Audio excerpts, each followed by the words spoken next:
This is a game I've tried to beat 3 separate times over the course of my life. As a kid, a teen, and now as an adult. And yet each time, I don't really know how to feel about it. Paper Mario: The Thousand Year Door released in 2004 for the GameCube. And despite its age, it is the golden standard for what a Paper Mario game should be. And it's not even close.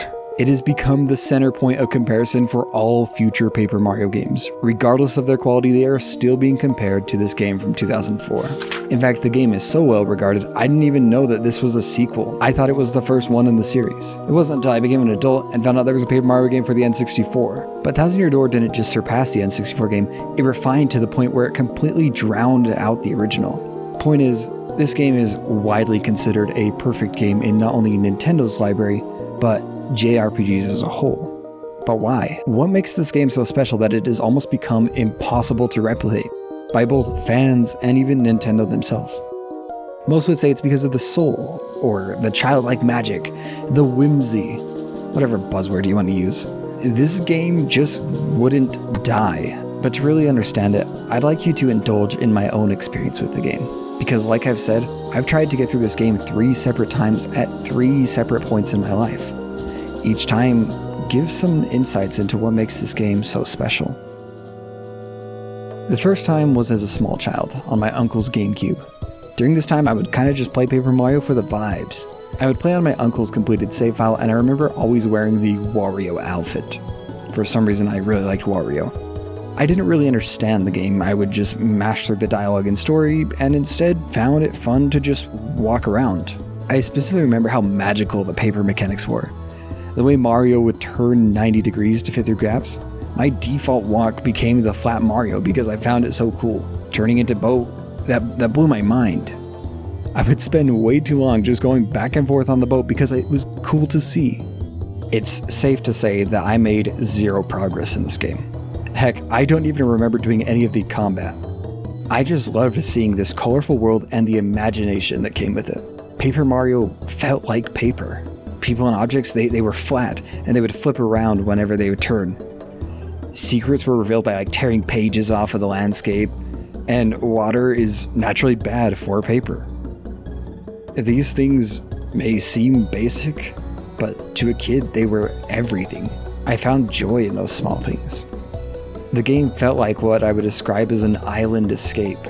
As a kid, it didn't feel like I was playing a game, but just being part of a world. Little details that were added to sell this paper world that made it feel real. And yes, I was a kid and anything could really entertain me, but with Paper Mario, nothing took me out of it. It was just me and the game. I never revisited the Thousand Year Door until years down the line. In my late teenage years, I was going through replaying some of my favorite childhood classics. There I picked up Thousand Year Door, but this time I had a completely new experience. For one, I actually read through the dialogue, and it turns out this game is kind of funny. Previously, RPGs were very serious, at least the big ones. Sure, they had funny moments, but their stories were very sincere and played pretty straight. Thousand Year Door captured something new. Jokes were with the player. Characters would break the fourth wall or challenge what even a game is. For example, there's one part where a man loses his wife's ring, to which she makes him apologize 100 times. And apologize 100 times he will do.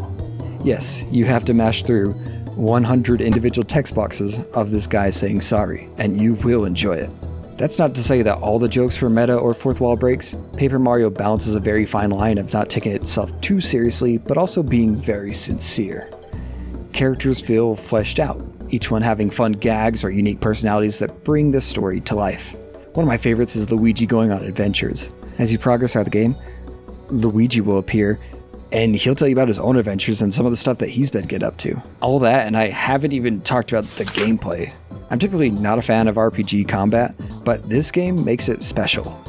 Thousand Year Door is on the simpler side, but it does a lot with little. Being able to defend or even parry enemy moves in real time adds a level of interactivity that makes most basic encounters engaging. And then the combat will often present interesting changes to turn this on its head. And the partners really play into this. I find that typical RPG encounters become very repetitive since you'll usually just spam the most effective option without much thought. Thousand Year Door manages to make even simple encounters feel unique. by its jump and hammer system. Some enemies can only be hit with the hammer, some can only be hit with the jump. It's simple, but it gets you more involved, especially when the game finds unique ways to put spins on the core. That's not even to mention the bosses, which are typically the most unique encounters in these sorts of games.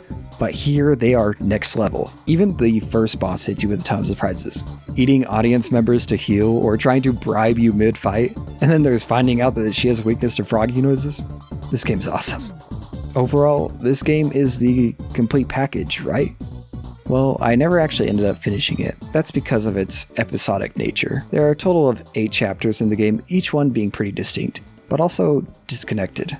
There's usually only a few plot elements at the end of each chapter that connect them together. On paper, this is fine, but for me, completing a chapter felt pretty conclusive, and there wasn't much pushing me to continue to the next. Usually the only motivation being go to the next place to get the next star. Yes, there is an overarching plot, but it more or less plays in the background, and you don't really feel its impact until near the end of the game.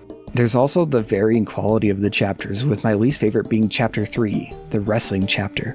It really knocks the wind out of your sails, which is very disappointing because from an outsider looking in, this is a very charming chapter with this fun tournament that Mario gets wrapped in that leads to a conspiracy and trying to solve the mystery of why contestants are disappearing. It's very cool, but gameplay-wise, it's just battle after battle, only getting little slivers of what makes this chapter so compelling. That's all to say that I dropped the game shortly after, of course with the promise that I'll finish it one day. The game's formulaic story didn't really compel me to go further, but I enjoyed what I played. And so, The Thousand Year Door was locked behind my backlog, until it was inevitably forgotten. My interest in continuing basically disappeared until there was none left. That was until I saw the announcement for the Switch remake. Being swept by the hype, I decided to pick it up now as an adult. This time was completely different from many of the others. I came in with more experience with games than ever before, and now I was finally ready to finish one of the all-time greats. But about halfway through, I started to realize I'm not having much fun. To be clear, I enjoyed my time with the game, but a lot of the new and innovative things like fourth wall breaks used to feel fresh, now kind of became common grounds for games. And even some games do it better. In fact, games like Undertale or even The Messenger feel like it shares a lot of the same DNA from Paper Mario. They combine that meta-joke punchiness with sincerity from each character. But I'd argue they do it better. Even with its tight-knit gameplay, I started to notice there was a lot of filler in this game. Things like the side quests only being allowed to accept one at a time. The final castle segment where you have to solve 8 riddles, or the backtracking mission to operate the cannon. If you know, you know. Even jokes like apologizing 100 times now just felt like the game was wasting my time. Now, I fully recognize that maybe I wasn't in the right headspace to play the game.